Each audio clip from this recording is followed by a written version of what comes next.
Welcome back to another episode of Unreleased or Unobtainable.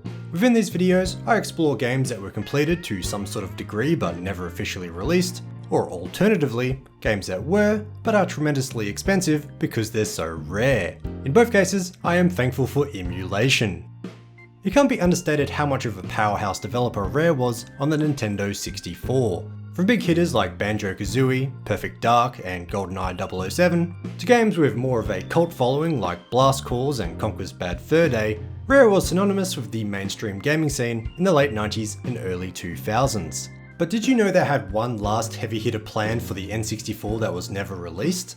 This would be a brand new IP that played similarly to a Zelda game, but included the production qualities we would see in Conker's Bad Fur Day. Conker's was launched in 2001 as a late release for the N64, and as such, utilised the full potential the system had to offer. Developed around the same time between 1999 and 2000, Dinosaur Planet would also mix the knowledge and skills Rare had acquired from being the N64's top developer. A semi-open world action-adventure, Dinosaur Planet would be set, as the name would suggest, on a planet of dinosaurs.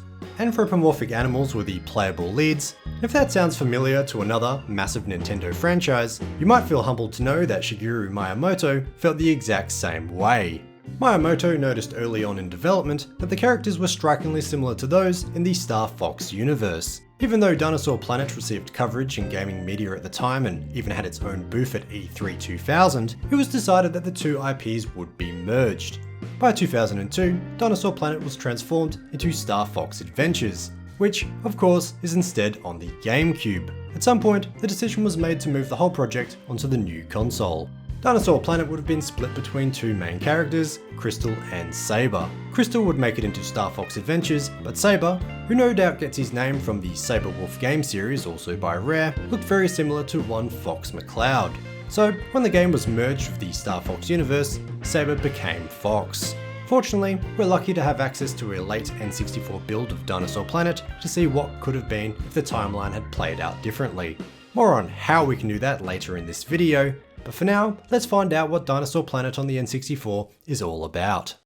We've since learned through developer interviews with Kev Bayless, who was an artist at Rare, that Timber from Diddy Kong Racing was initially destined to be the protagonist. This evolved into Saber, a wolf, and Crystal, a fox, who would both take on general scales and parallel adventures to save Dinosaur Planet. However, it's evident that you're not really playing as Saber in this build. By this point in the development, Fox McCloud had taken the reins instead. It shows an interesting transitional period before the whole project was moved to the GameCube. Its working title was even Star Fox Adventures Dinosaur Planet for a time.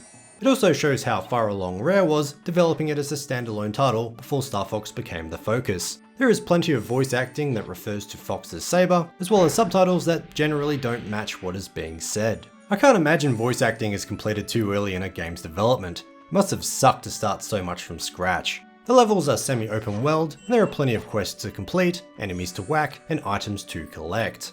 Weapon-wise, Crystal attacks with a staff, and Saber or Fox uses a sword. Overall, there isn't too much to write home about gameplay-wise. It's not bad by any means, but it's certainly standard fare for an action-adventure game on the N64. An entire video could probably be made about direct comparisons between this and the retail release of Star Fox Adventures, but I haven't played enough of the latter for any meaningful analysis. But even with what I have played, it was obvious a lot of content made it to the GameCube. The starting sequence is extremely similar, for instance, only deviating once you land.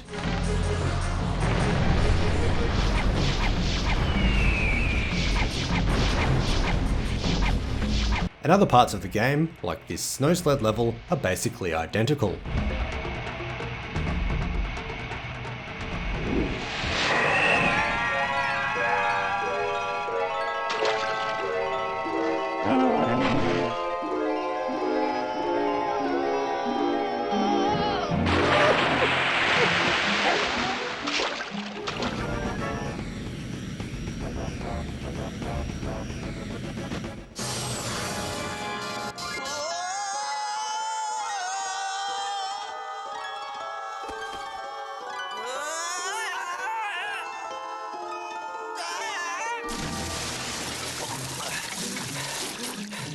It is a bit buggy, however. This is far from surprising since the build is a work in progress, but the automatic jumping and climbing can be unpredictable, while the pushing and pulling of objects would have needed a lot of work before hitting prime time. I also encountered a game-breaking glitch while taking a dip.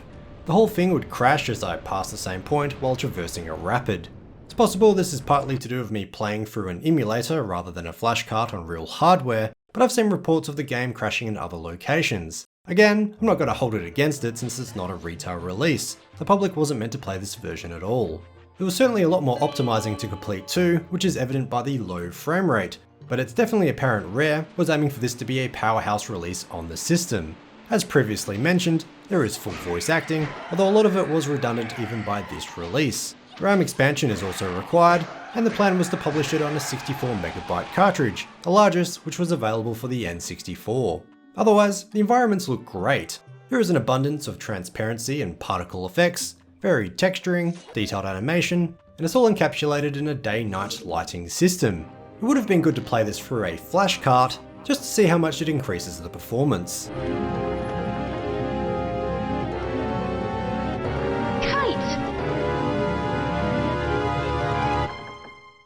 So, no, this isn't available for a Nintendo Switch Online membership. Instead, we have the Preservation Collective, known as Forest of Illusion, to thank for this release. On the 20th of February 2021, they announced on their Twitter they had purchased the prototype from a collector in Sweden. No information is given on how the collector obtained it in the first place, but the file dates on the disc list the build as being created on the 1st of December 2000. Since the release, the ROM has been freely distributed, so props to Forest of Illusion for that, and a modified version of the ROM has also been released that will work with emulators. That's what I'm showing in this video, but an entire community has sprung up around returning the game to its original pre-Star Fox state.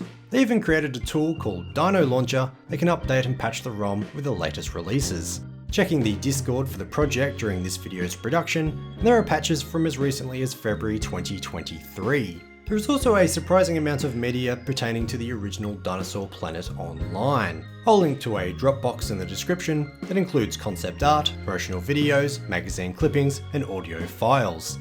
It doesn't mention who put it all together, but it's a solid effort otherwise. Es un juego excelente y cuenta con 512 megas y con la tecnología de compresión de bosque. The whole release lends to something bittersweet in a way. Star Fox Adventures would be the final Rare game that was released by Nintendo, ending a whirlwind era of game development. Microsoft purchased Rare for $375 million in 2002, essentially ending their relationship with Nintendo. It was by all intents an end of an era, but Star Fox Adventures was a brilliant swan song for that period of gaming. I've owned Adventures for quite a few years, but never really played it until the production of this video. I quite enjoyed the hour or so I played to record comparison footage, so I'll definitely be reviewing it for a future upload. No doubt, having played Dinosaur Planet will enhance that experience.